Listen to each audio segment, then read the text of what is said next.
Hello, my Finland army and the rest of my subscribers. If you're back here, thank you for coming back. And if you're new here, please subscribe, join the fam. If you're happy to see today's video, give me a thumbs up and let's get into it. Today's video is from DW News. Thank you for this video. Finnish President urges strong NATO deterrence against Russia. Whew, guys, these Nordic countries, they bust my brain. Like, I love them so much. Guys, let's just get into this one. On an official visit to Berlin, Alexander Stubb, the president of Finland, met with German President Frank-Walter Steinmeier and with German Chancellor Olaf Scholz. In between official commitments, he took time to speak to Deutsche Welle about Finland's membership of NATO and about increasing security concerns in Europe against the background of the Russian attack on Ukraine more than 2 years ago. Let's hear what Alexander Stubb had to say. Okay. Your country has just been a member of NATO for just over a year, and you have a very long border, a frontline border, a NATO frontline border now with Russia. To what extent does this joining NATO increase security for Finland? After all, one could say you lived together with Russia in peace for many decades. Well, since the 1300s, we've actually had 30 wars or skirmishes with Russia, so peace is a relative term if you look at the line of history. We do have one of the largest militaries in Europe. We have 62 F-18s, we just bought 64 F-35s, we have the biggest artillery together with Poland. We have missiles, air, land and sea. And as I always say, we don't have them because we're worried about Stockholm. We've always had them.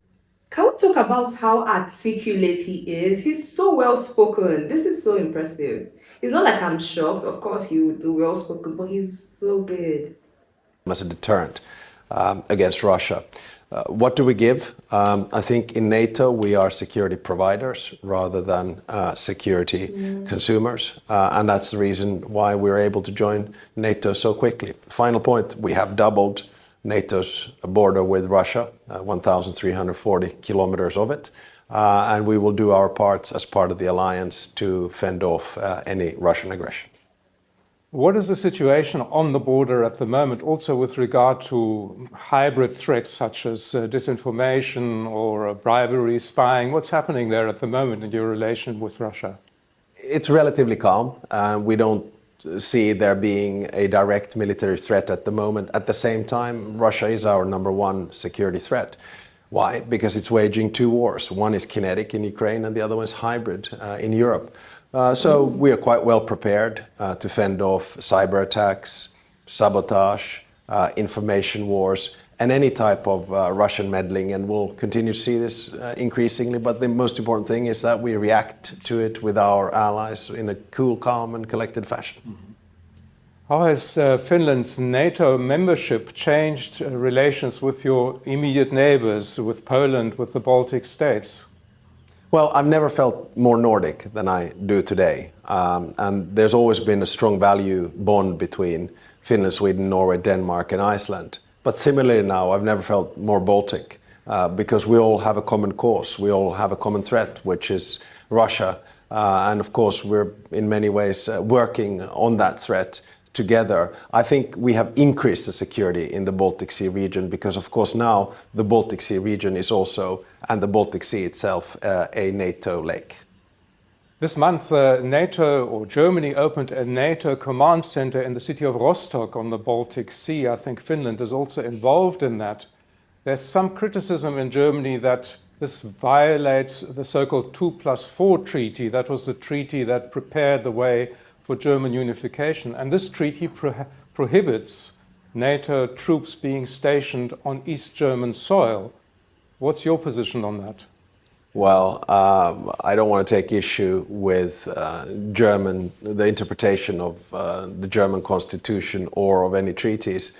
All I can say is that Russia is waging a war of aggression in which it is violating every possible tenet of international law, whether it's UN charters, territorial integrity or sovereignty, or whether it's the OSCE. I think it's very important that NATO has a strong deterrence, and that deterrence is based on troops It's based on missiles, and then it's based on a nuclear deterrence. And however then we structure our troops around our own border, that's our job. He's so expressive and very direct with his answers, and that's what I like. They ask something, he gives direct answers and expresses it so well. This is really good. Do you think actually a situation could develop where NATO troops are in fact stationed on East German soil in contravention of this treaty? Again, that's none of my business. All I can say that we want NATO troops in Finland. That's why we are now a part of Norfolk. That is why we have the land force component in NATO of Norfolk, and that's why we have forward land forces in Finland. So the more NATO soldiers we get to Finland, the better. There's some debate here in Germany. You mentioned missiles, about the positioning of medium-range missiles on German soil. Do you think that is necessary? What is your opinion? Again, I don't take position with German military or defense decisions. We only do our part as part of the alliance. And as I said, we are the only Nordic country that has capacity, missile long-range capacity in the air, sea and land in form of JASSMs, GMLRSs and Gabriels. It's part of the overall defense planning of NATO and of Finland as well. So you feel missiles are essential? These kinds of medium-range missiles are necessary? For Finland it is, certainly, because we have to understand that Russia is a security threat, and we need to have the capacity and the operative capacity to stave off that possible security threat. And everything begins from deterrence, where you have a clear message that, look, this is how much troops we have, these are the types of missiles we have, there's no point in even trying to come in our direction. Germany and many other countries are scrambling to beef up their security faced by this threat from Russia. But I think in your neck of the woods, in the Eastern Baltic, Poland, the Baltic states, insecurity is greatest. Do you feel that enough is being done in your region? Well, definitely. You have to remember that Finland has obligatory military service. We have one of the largest militaries in Europe, and one of the reasons we actually built it up was that we were not members of the alliance, so we had to fend it off for ourselves. So in that sense, I would rest assured and sleep my nights quite well in the other allied countries that Baltic Sea security and northeastern security in Europe is in good hands right now with Finland. The United States are by far the most important partner of NATO, and there's some doubt or some insecurity about what might happen with NATO after the presidential elections in the United States in early November.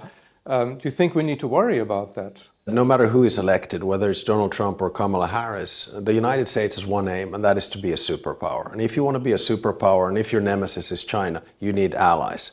And 50, or roughly 40, between 40 and 50 of those allies come from Europe. So it's 25% of the world's countries. It is a values-based and an interest-based alliance, and the United States will not be able to afford to lose Europe.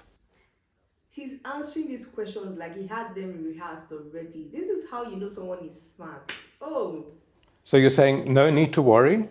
In foreign policy, nothing is constant. You have to worry every day, because if you don't worry, you're not prepared. And that's what happened post-Cold War. People were not prepared. We drove down our ammunition, we drove down our weapons, we drove down our military in this sort of belief that history had ended.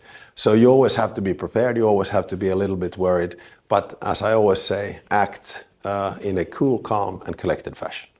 The European Union has been talking for decades about its own security structures. You yourself have been involved in EU policy for many years in the past. There is a lot of pressure now with facing the threat from Russia in Ukraine. Why is this not progressing? Why is nothing happening there? Well, Europe has many tenets of security. It has, I think, both soft power and smart power. When it comes to European defense, I don't think there should be any overlapping systems between NATO and the EU, because, of course, we have memberships which go hand in hand. But there are a lot of things that Europe can do. It can, for instance, focus on investment on defense industry. It can make sure that nationally each country has capacity to maintain its security. But all this talk about some kind of a European army or something like that, I don't believe in that.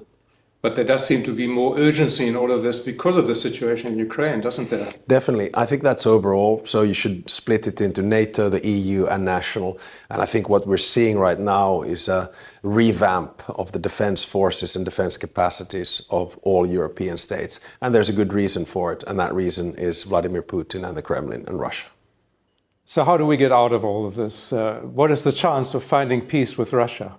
Well, I think there's a window of opportunity after the US elections and before the inauguration of the next president of the United States. That is why Ukraine has put forward both a 10-point peace plan and a victory plan. And I hope that this will set in motion some kind of a discussion for an ultimate peace deal between Ukraine and Russia, because this war obviously can't go on forever.